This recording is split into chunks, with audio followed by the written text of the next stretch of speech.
Aku bahkan meninggalkan pacul, aku mulai macul tuh pakai tangan. Akhirnya aku kan berhubungan sama makhluk-makhluk tuh jauh lebih dekat. Dibanding kalau pakai pacul. Di mana pakai alat? Kalau pakai alat aku, kamu di sini kamu ketemu sama makhluk-makhluk yang mikro, yang kecil, segala langsung bisa kita. Iya, kamu berkenalan sama rumputan, enggak sekedar rumput. Ini berapa jenis nih rumput? Ada rumput ini, ada rumput ini, gitu ya. ada rumput ini, ada rumput ini. Ini ada berapa banyak rumput ini? Iya. Nah, ini rasanya mungkin kalau kita rasain ada pahit-pahitnya dikit. Ada enaknya, tapi mungkin aku rasain kalau makan kebanyakan mungkin keracunan aku.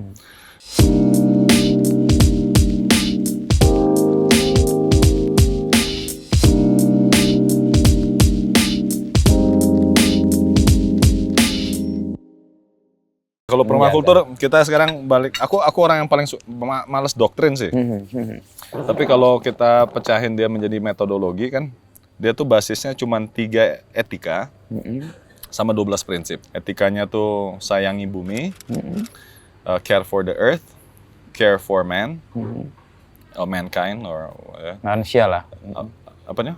Manusia. Satunya lagi adalah keadilan untuk masa depan atau future care.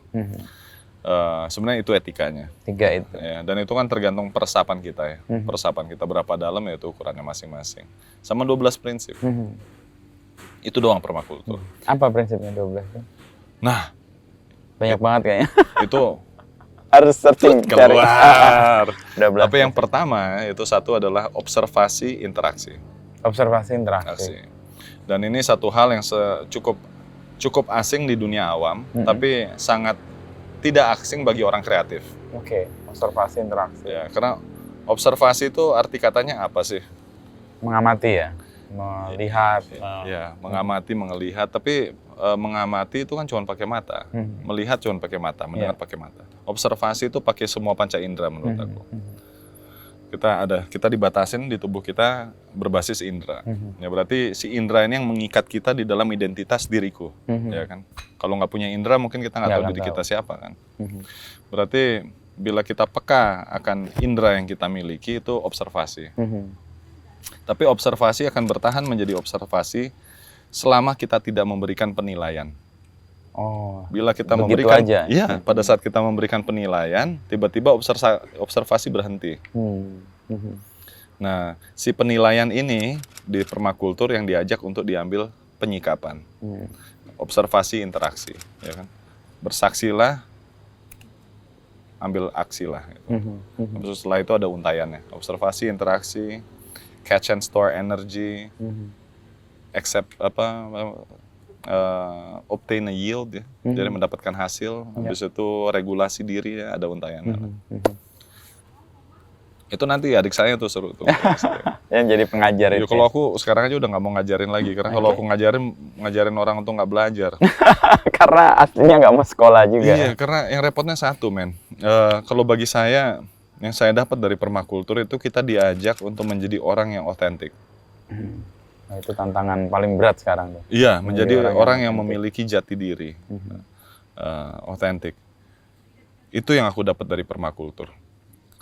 Yang rada repot, kita tuh selalu sekarang memberi ukuran tuh copy paste. Nah, tapi ini celaka luar biasa. Copy paste ini akan selalu celaka. Makanya kalau bagi saya permakultur hanyalah di 3 etika dan 12 prinsip. Itu yang paling penting. Sisanya itu adalah keterbatasan kita. Tapi untuk mewujudkan dimensi baru atau budaya, kita harus meninggalkan keterbatasan kita. Ini agak paradoks nih. Iya, mau nggak mau kan. Kalau nggak kan kita nanti terikat di dalam karma. Ya kan? Karma kan artinya memori yang berputar-putar doang ya. Untuk membuat sebuah dinamika baru, itu kita harus melampaui itu. Untuk melampaui itu kita harus tunduk sama hukum itu. Ini kan emang paradoks ya. Aku beberapa kali di sini aku berurusan sama air pas bencana. Pada saat ada bencana datang, aku harus berurusan sama air. Air kalau aku membelokin aku nggak mungkin. Siapa aku bisa ngebelokin air? Nah, tapi aku melihat bagaimana air bergerak dan pada saat ada potensi aku bisa membelokkan dia. Dan itu potensi itu bukan di masalahnya, potensinya tuh di inti dari masalahnya. Di sini aku belokin. Jadi energi yang besar aku bisa belokkan dengan pendekatan yang kecil. Karena mengikuti geraknya itu sendiri kan, Iya. tidak melawannya ya. Iya, nggak melawan. Nah, ini kalau di bela diri sering ini. Bang Putih itu kan. Iya. Salah satunya Karena dia kan. kan mirip tai chi ya, Iya, bukan iya. bukan ilmu keras tapi ilmu Ilmu halus. halus. Ya. Ilmu halus. Energinya dilihat, dipantau dan kemudian diikuti aja. Iya. Tapi yang seru ya, itu sih kita harus praktek. Aku senangnya guru kan, aku nanya sama guru, langsung hidup buat apa guru? Latihan. Latihan untuk, kan kalau latihan kan ada ujian ya kan? Enggak, cuma latihan aja. Latihan aja. Hidup itu latihan. Oh, latihan. Dari latihan ke latihan. Enggak, itu pada saat itu. Dia titipin ke aku itu. Nggak tahu kalau sekarang ketemu mungkin beda lagi. Karena lihat aktual Ya, aktual. persoalannya Ya, paling. pada saat itu aku nanya langsung kita ngapain? Latihan. Selama kamu latihan ya, paling nggak kamu ada di sana. Itu yang jadi penting. Kita kan kadang-kadang lupa diri. Iya. Lupa diri. Tapi kalau kita berlatih, kita sudah menginisiatifkan diri untuk berhubungan. Ya. Nah, hidup atau laku seperti ini dengan masyarakat modern menurut Mas Tantra match nggak? Kalau bagi aku yang aku sedihkan ya, tapi kembali lagi aku nggak punya hak untuk bersuara akan itu, karena aku sudah mengasingkan diri dari dunia ramai. Udah dari umur 16. Dari umur 16 sampai sekarang aku berurusan yang paling utama ya sama bumi ya. Jadi pada saat orang-orang kota datang ke sini atau orang-orang dari peradaban datang ke sini, mereka masuk ke ruangku, masuk ke ruang Bapak. Aku jarang ke sana. Oke. Kalau aku ke sana, aku hanya ke sana bila harus kepepet. Kalau kepepet baru aku turun. Jadinya aku nggak punya jawaban untuk di sana. Nah, tapi Jadi persoalannya malah justru orang yang kesini ya, dia match atau enggak? kalau match apa enggak, ya aku juga nggak. Bagi aku itu nggak terlalu penting. Karena aku secara pribadi nggak masalah kok, nggak matching juga nggak masalah. Namanya dinamika hidup. Kok masa kita ketemu yang senang-senang doang, ketemu yang nggak senang malah seru, iya. Tapi itu mah indahnya yang jadi otentik tadi itu kan. Iya, malah yang jadi asik, otentik ya. kan bisa jadi tidak seperti yang lain dan tidak match dengan norma-norma yang ada. Ya, tapi ya aku orang yang cukup ribet ya, karena bagi aku hidup itu untuk dinikmatin. Tapi kenikmatan ya tetap harus memiliki tanggung jawab. Iya. Yang rada repot kan selama kita masih memiliki tubuh fisik, sebelum kita pulang menjadi ke unsur yang dasar, ya tubuh fisik ini punya kenikmatan dan kenikmatan punya tanggung jawab. Tapi kenikmatan itu kembali lagi ya, ada konsekuensi. Ya, kita harus hati-hati mau kenikmatan yang apa yang kita. Karena itu membawa konsekuensi. Iya, kayak kopi kan waktu itu teman-teman kan pada ngumpul sini nih tahun 2010, aku ingat banget. Teman-teman ngopi ngumpul di sini sama bapak saya waktu itu masih muda, kita diskusi. Oke, ini gimana nih kita bawa gerakan lingkungan hidup untuk ngehutanin pegunungan. Yuk kita pakai kopi aja yuk. Oke, niatnya baik kan. Akhirnya kopi itu menjadi narasi besar untuk menjadi sebuah gerakan penghijauan di perbukitan. Tapi sekarang bukit-bukit yang masih baik itu dihancurin untuk nanam kopi. Itu kesalahan tuntutan industrial atau apa ya? Aku nggak tahu. Makanya hati-hatilah mau membawa perubahan bagi aku. Mendingan kita ngerubah yang di dalam aja daripada ngerubah yang di luar. Itu benar sih. Iya, karena itu susah. Aku kayak ini kan orang seneng, wah keren ya tempat kamu Tan. Aku selalu ngeliat, wah aku masih banyak sakit hatinya sama tempat ini. Kenapa? Ini kan untuk ngebangun ini berapa banyak batu aku pakai, berapa banyak semen aku pakai, ya kan? Apa suatu saat pas aku mati aku bisa justifikasi yang aku bangun ini layak? Apa? Walaupun ini bukan aku yang bangun, bapakku yang bangun. Iya. Nah, makanya pada saat aku membangun, aku mencoba seusaha mungkin menggunakan sesuatu hal yang aku bisa tanggung jawab. Tapi kembali lagi, itu kan idealnya aku. Idealnya itu hanya 10%, karena kesadaran kita cuma 10%. Alam bawah sadarku tuh lebih besar. Nah itu bawa pengaruh yang jauh lebih ya, gede. Makanya hati-hati dengan ucapan. Kita sok sadar doang. Itu ngeri, men. Iya, sok sadar, tapi belum tentu sadar. Belum tentu sadar. Emang ya aku senang di kebun lah jadinya. Dan dekat dengan alam itu kan proses untuk kita menjadi lebih sadar juga ya. Nah itu kembali kalau menurut aku nggak selalu. Karena titik-titik terindahku malah pada saat titik aku terisolasi di kota. Ya. bukan pada saat aku di alam. Di alam, oke. Pada saat aku di kota, aku menemukan pertimbangan-pertimbangan yang begitu pelik. Di sana yang mewujudkan diriku saat ini. Jadinya bukan di alam. Bukan di alam. Bukan di alam. Oke. Untuk mengambil tanggung jawab dunia ya. Karena kan ada tanggung jawab dunia, ada tanggung jawab kita sebagai makhluk. Ya. Dunia kan ukuran sosial. Kalau makhluk kan ukurannya ya sedikit. Nah, tapi ya aku mutusin untuk ninggalin dunia itu ya udah cukup lama. Tapi ya kembali aku masih tetap ngerokok, ngopi. Ya. Mau kayak gimana pun Dan aku menikmati itu bertahun-tahun aku udah nggak belanja baju, nggak belanja HP. HP-nya datang, bajunya datang, ya kan. Semuanya datang. Jadi kita nggak bisa pergi dari lihat. Jangan hidup di ilusi lah. Jadi kenyataannya emang selama kita manusia, kita hidup di bumi, tanggung jawab kita adalah kemanusiaan. Apapun yang terjadi di Gaza, apapun yang terjadi di perang di Ukraina, apa dimanapun ketidakadilan yang terjadi di daerah-daerah pelosok yang tidak terlihat, itu ketidakadilan yang sedang terjadi di dalam diriku. Ya, jadinya ya I'm a sinful man. Nah itu untuk kesadaran mengetahui itu dan mengakui itu. Iya susah men. Siapa aku untuk mengatakan aku benar gitu kan? Ya. Tapi upaya ini kan setidaknya langkah yang disadari dari dalam diri kemudian berdampak itu ya sudahlah. Itu faktor yang nggak bisa dikontrol juga. Ya kalau itu aku rasa cuma bonus ya. Bonus saja. Kembali aku nggak punya hak untuk mengatakan aku berperan besar di lingkungan yang namanya Bumi Langit. Karena yang aku lakukan di sini kan hanya mengambil tanggung jawab sebagai putra. Tapi banyak orang yang terinspirasi sih dengan gerakan ini ya, permakultur. Aku ada teman di Sukabumi juga. Iya, emang. Dia bersaksi bahwa ini melakukan ini karena Bumi Langit. Iya, tapi itu urusan mereka, bukan Iya, urusan artinya aku. kita nggak sadari juga. Siapa suruh ketemu aku? Pasti tak ledekin lo. Enggak deh, sorry. Iya. Iya, gitulah Mas Tantra. Enggak, tapi ini yang unik ya. Satu sisi permakultur tuh bukan keilmuannya. Iya. Kalau bagi aku, karena keilmuannya kalau kita tolak ukur cuma berbasis akademi, itu bukan esensinya permakultur. Esensinya permakultur, dia pengen mengajak kita menjadi orang yang terlibat sama hidup seutuhnya. Itu kan diikat sama 3 etika Iya itu. tadi. Ya. Sama 12 prinsip tadi. Nah, 12 prinsip itu kembali lagi, itu akan terjadi bila kita terlibat. Pada saat kamu terlibat, prinsip itu akan terjadi secara sendirinya, nggak perlu dijadi-jadiin. Oke.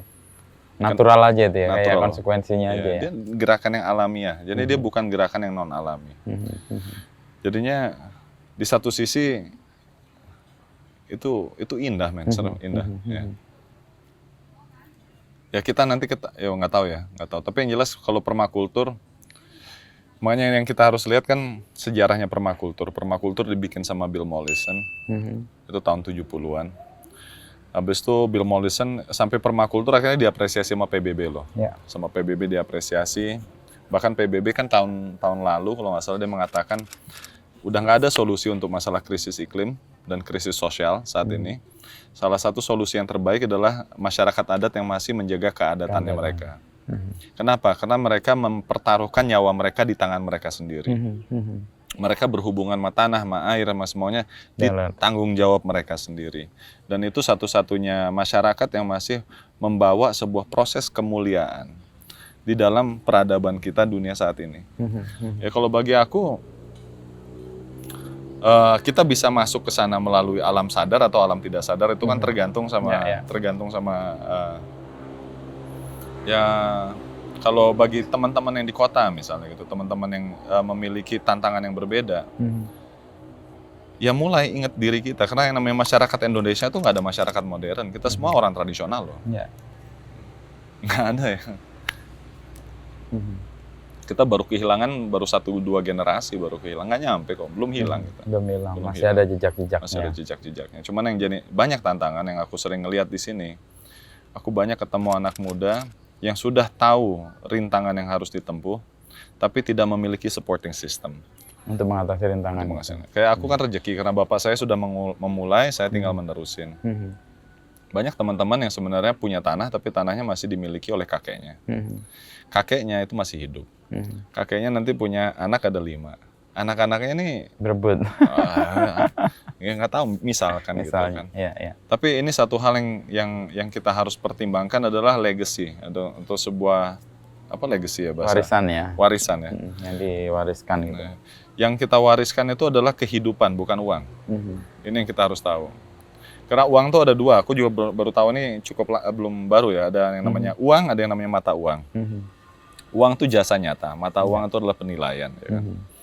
Saat ini penilaian kita itu basisnya adalah inovasi, bukan berbasis kenyataan. Ini yang jadi masalah. Karena dia tidak apa, kalau berbasis inovasi tanpa kenyataan, Apanya? kan mata uang berbasis inovasi. Kan mata uang kan finance, finance. Habis itu ada money. Everybody's moving, we're producing money. Orang tradisional bekerja lebih banyak, harusnya kan duitnya lebih banyak kan. Tapi enggak. Kenapa nilainya lebih sedikit? Okay. Mereka kerjanya gila loh, mereka kerjanya berat, ongkosnya berat, belum ini berat segala tapi kok harganya murah. Ini ada masalah di mana? Nah, makanya ini dibilang, oh enggak, itu kerjaan kasar, itu kerjaan yang remehan, ya kan? Dengan inovasi kita bisa mempermurah. Ya. Tapi inovasi juga kita harus bertanggungjawabkan. Inovasi itu ada masalah. Kalau satu orang yang merusak bukit, si orang itu tahu dampak merusak bukit, dia ngalamin rasa, dia ngalamin beratnya. Pada saat kamu bikin teknologi, tiba-tiba kita bisa merusak lebih besar, dan kita bisa merusak tanpa jerih payah yang sebelumnya dilakukan sama orang yang membangun mesin itu. Ya kan? Jadi kita harus hati-hati banget. Ini mungkin untuk ngejelasin lebih nyata ya, aku ada suatu saat itu buku pertama yang aku baca tentang permakultur itu bukan permakultur, tapi ada satu tokoh yang namanya Masanobu Fukuoka. Masanobu Fukuoka ini lebih tua daripada Bill Mollison. Dia sebelumnya dia adalah geneticist, jadi dia ilmu fisikawan genetik di Jepang. Sampai dia akhirnya meninggalkan itu semua dan dia mulai masuk ke dalam dunia spiritual. Dia mempertanyakan pertanyaan-pertanyaan yang nggak bisa dijawab. Di dalam perjalanan pertanyaan itu dia bersaksi akan semua namanya proses keterbatasan hidup. Akhirnya dia menciptakan sebuah metodologi yang namanya pertanian tanpa pacul, Nordic farming. Nah, si orang ini bikin buku, kitab. Wah, kitab ini keren banget. Nah, aku baca tuh kitab tuh masih cukup muda. Nordic farming tadi. Nordic farming. Jadi dia bahkan nggak macul. Bahkan nggak macul. Dia nggak macul, dia nggak apa-ngapain itu udah jadi. Nah, itu buku yang benar-benar ngerubah perspektif aku. Sampai pada saat aku setelah membaca itu, aku bahkan meninggalkan pacul. Aku mulai macul tuh pakai tangan. Iya kan? Tapi tanahku gembur di sana kan. Sambil latihan silat kan. Macul ngegemburin tanah ya pakai tangan gitu kan, gembur-gemburin gitu. Akhirnya aku kan berhubungan sama makhluk-makhluk tuh jauh lebih dekat. Dibanding kalau pakai pacul. Dimana pakai alat. Kalau pakai alat aku, kamu di sini kamu ketemu sama makhluk-makhluk yang mikro, yang kecil segala langsung bisa kita. Iya, kamu berkenalan sama rumputan, enggak sekedar rumput. Ini berapa jenis nih rumput? Ada rumput ini, ada rumput ini, gitu ya. ada rumput ini, ada rumput ini. Ini ada berapa banyak rumput ini? Iya. Tiba-tiba di ruang yang kecil kita punya ekosistem. Itu berkah yang luar biasa. Nordic farming tadi deh. Iya. Jadi aku ngejalanin itu tuh hampir 2 tahun. Dan itu menarik sekali. Karena tahap awal aku kan ngerumput tuh pakai mesin. Kalau kita ngerumput pakai mesin, dalam waktu 3 hari rumput udah tumbuh lagi. Ada yang juga ngerumput pakai arit. Dalam 1 minggu rumput tumbuh lagi. Kalau kita ngerumput pakai tangan, itu dalam 1 bulan baru balik lagi. Dan dia kalau balik pula, dia bukan balik yang rumput-rumput yang kita tidak mau. Kita tiba-tiba bisa memilih rumput yang kita mau. Seperti rumput ini. Rumput ini dia penyubur tanah. Rumput yang ini perannya berbeda. Ya, jadi kita jenis-jenisnya macam-macam. Karena kedekatan kita dengan kita. Itu ya. Nordic farming. Dan ini semua obat loh. Dan ini semua makanan. Aku kan dulu sempat pas di Bali kan aku jualan sayuran organik. So ada tren waktu itu, wheatgrass. Kan? Wah, keren banget tuh. Satu shot 40.000 ya kan. So, wah ini nggak bener nih. Kita nanam gandum aja nggak ada di Indonesia. Ini orang jual-jual harganya mahal. Profitnya besar nih. Sampai aku nggak terima, ini nggak beres nih, ada yang nggak beres di sini. Sampai aku cari risetnya sama orang yang ngebikin tentang wheatgrass. Aku baca papernya. Ternyata semua rumput bisa kita pakai untuk wheatgrass. Nah, yang dicari ternyata bukan wheatgrassnya, tapi pada saat rumput itu, ini baru aku petik nih. Ini dia masih hidup. Nah, dan di sini yang hidup itu bukan cuma mineral, vitamin dan macam-macam. Ini ada energi kehidupan. Si energi kehidupan ini kita harus transmutation secepat mungkin supaya masuk menjadi Dalam energi tubuh kehidupan kita. Nah, jadinya yang penting bukan makanan organiknya bahkan. Makanan organik oke, kamu nggak dapat kimia, tapi belum tentu kamu akan mendapatkan yang namanya life force, life source, apa namanya life force ya, daya hidup, daya hidup. hidupnya Ya, untuk mendapatkan daya hidup, kita harus memiliki hubungan langsung dengan dengan materialnya itu atau dengan Iya, kan aku lucu nih, aku tinggal di daerah pertanian di Bali. Masyarakat saya jadi petani organik yang luar biasa. Tapi mereka nggak ada yang, pertanian organik ya, mereka nggak ada yang makan sayuran mereka tanam. Yang mereka makan rumputan liar. Itu luar biasa banget. karena dia apa? Dia dapat daya hidupnya dari rumputan liar itu. Daya hidupnya lebih nyata. Kenapa? Kamu bayangin ya, rumput liar, dia nggak perlu bantuan manusia, dia udah bisa hidup. Nah, tanaman-tanaman hortikultur, ini Itu yang tanaman dibantu manusia. Ini kan tanaman hortikultur, dia ada kiasan namanya heirloom. Heirloom itu beda sama pertanian yang kalau sekarang ada F1, F2 segala-gala ya. Kalau heirloom itu jejak namanya kayak benih waris lah. Kayak di Indonesia kan dulu benih waris katanya sampai berapa ribu padi. Sekarang yang kita pelihara cuma ada beberapa 20 ya. Itu sangat sedih. Nah, yang benih-benih heirloom ini dia memiliki sebuah cerita antara jejak manusia sama tanaman itu, jejak rasa pangan di antara dan jejak alam dan jejak tanah. Jadinya itu ada sebuah jejak. Ya. Dan itu cerita yang namanya budaya dan tradisi ya. Cuman yang repotnya satu, tanaman itu dulu mungkin dia cuma sekecil ini. Ya. Nah, ini rasanya mungkin kalau kita rasain ada pahit-pahitnya dikit. Ada enaknya, tapi mungkin aku rasain kalau makan kebanyakan mungkin keracunan aku. Apa gimana. Tapi kita mulai adaptasiin, kita rubah, dia nanti tiba-tiba menjadi sebuah potensi pangan baru. Nah, tapi saat ini, dia tuh punya akar yang dalam sekali. Karena dia harus mencari nutrisi sendiri. Iya, untuk dia tumbuh. Nah, nanti pelan-pelan tak adaptasi, dia tak kasih kenyamanan, kasih tanah gembur, kasih kayak mana, nanti dia berubah, ada adaptasi. Nah, sekarang dia udah nggak jadi kesatria lagi, dia udah jadi anak manja kan. Nah, Karena dikondisikan ya. kondisikan. Nah, ini menurut aku ini yang terjadi di sumber pangan kita sekarang. Kayak bayangin aja, lo makan ayam potong.